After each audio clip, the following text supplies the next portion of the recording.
Hi boys, today we're going to look at a context and overview of Home by Miriam Wei Wei Lo. This is a really interesting, complex, beautiful poem about what it means to be home or to have a home when you have lived in different countries all over the world and you have a mixed heritage and don't feel like you have a home with either heritage that you have. So it's really important in this poem to understand the poet's context.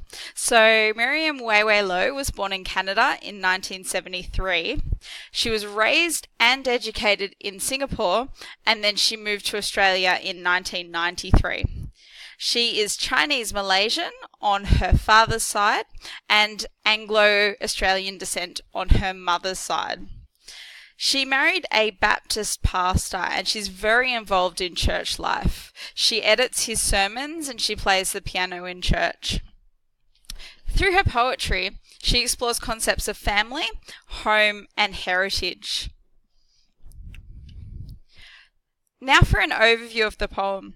So the first section of the poem is about imagining what home is, and she gives this concept of home these sort of mysterious qualities.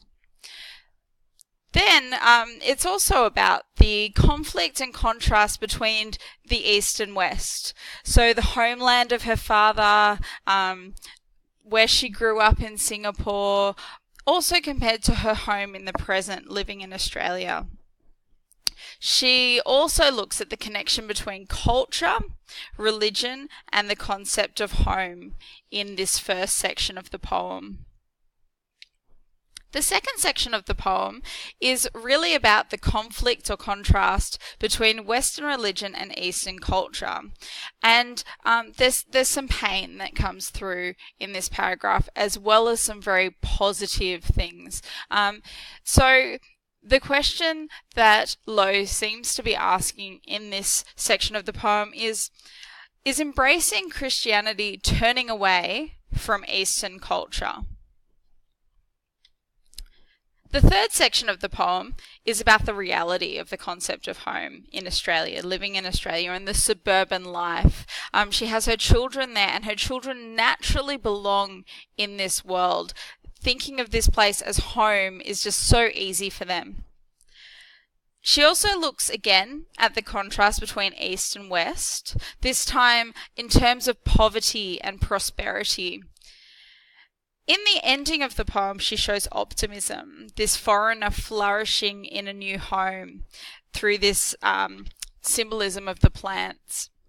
But is the past being left behind if you're embracing the optimism of this flourishing in a new home? So this is the first of 4 videos, and in the other videos we'll be looking at stanza by stanza analysis of the poems. If you'd like more information on Lo, there's a lot available on the internet. There's some interviews, some articles, so just do a little bit of research. Thank you for listening.